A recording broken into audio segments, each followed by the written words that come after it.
Okay, so are you ready to jump into the deep end? Today we're going to be taking a deep dive. Into the world of competitive swimming and diving. You know, with a twist. With a twist. We're exploring the synopsis of Deep End, a novel by Ali Hazelwood. Ooh, Ali Hazelwood. And this book, it's got it all. Olympic dreams, forbidden romance, and a kind of pressure that could crush. Like literally crush. Yeah, crush even the toughest athlete. Absolutely. Think you can handle it? Oh, I think we can handle it. Let's go. All right, so the story drops us right into Stanford University. Okay. Home to our main character, Scarlett Vandermeer. Now she's a junior platform diver. Platform diving. Oh, and get this, has her sights set on med school. I mean, talk about ambitious. Ambitious. Yeah. But hold on, she's also dealing with the aftermath of this crazy injury. Oh, yeah. That almost ended her diving career. I can't even imagine coming back from something like that. It takes so much resilience. Like, I know. you have to be... Mentally, physically. Oh, both. Absolutely. Because platform diving is all about precision.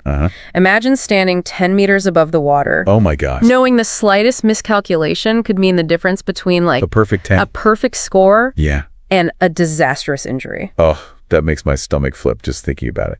And on top of all that, she's got this intense, like, academic pressure, too. Oh, yeah. I mean, Pre-med. pre-med is no joke. It is a constant balancing act. It is. You know, Scarlett's journey might seem extreme, but it's not that far off, you know? Yeah, like... Our listeners are probably facing, you know, different kinds of pressure. For sure. Whether it's at work, school, you know, in your personal life. Definitely. The mental fortitude that's required to overcome setbacks and to just stay focused on your goals. Right. I think that's something we can all relate to. Totally, totally. But it's not all work and no play for Scarlett. Oh. Enter Lukas Blomqvist, Here we go. swim team captain and world champion. Oh, my goodness. Like, he is basically... Aquatics royalty. Yes. Right. Royalty.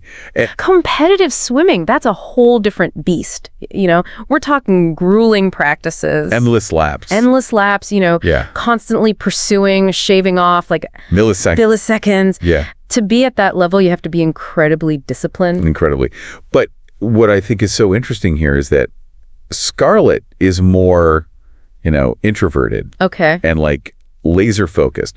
Whereas Lukas is like this outgoing, confident guy. Yeah, like the stereotypical swimmer almost. Yeah, totally. Yep. You wouldn't think they'd have much in common. Right.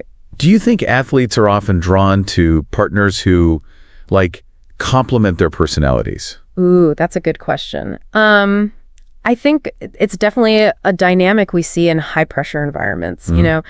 Sometimes opposites attract, and those differences can actually create like a sense of balance and support. I can see that. You know what I mean? Yeah. But in Scarlett and Lucas's case, there's a little more to it than meets the eye. Because they're hiding a big secret? Ooh, a secret. I know. Okay. And it forces them into this arrangement, which, let's be honest, sounds a little shady. A little bit. What kind of pressures do athletes face that could lead to, like, such secrecy? Oh, that's a good question. I mean... I'm thinking endorsements. Family expectations, maybe even something deeper, like... I mean, all of those things can be huge factors, especially at that elite level. You know, athletes are constantly under scrutiny. Their image, their performance, their personal lives. It's all out there. It's all fodder for public consumption. And sometimes that pressure can lead them to make choices they might not otherwise make. Right, right. So this secret arrangement, along with the undeniable... you know, attraction between them. Yeah. Basically sets the stage for a forbidden romance. Oh, I love a forbidden romance. Classic, right? But how are they supposed to navigate these feelings while also trying to stay focused on their, you know, athletic goals? That's the central conflict, right? You have the intensity of the training, the shared pursuit of excellence, the constant proximity. These things can create powerful bonds. They can. But how do you separate the thrill of the competition from genuine feelings? That's the question. Right. Yeah. And the synopsis says Scarlett tries to deny her feelings. Oh, denial. But the more time she spends with Lukas, the harder it gets.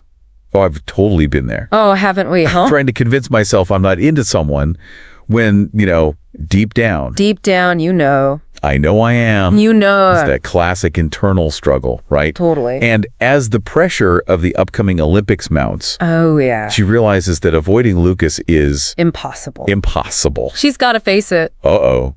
She's heading into uncharted territory. Okay. But is this new territory dangerous? Or is it exhilarating? Ooh. I don't know. It takes a certain kind of bravery to embrace love, especially when it feels like it could jeopardize everything you've worked for. Right. Yeah. That's a big risk. It is. It is.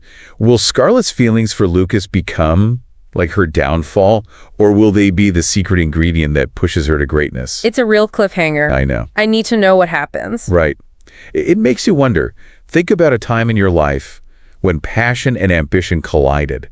How did you navigate those competing forces? That's a good question. It is a question worth pondering. We'll leave you to think about that while we imagine Scarlett and Lukas diving headfirst into their feelings, hopefully with just as much grace and precision as they conquer those platforms and pools. Can't wait to see how it all unfolds. Me too. 15, 6 seconds.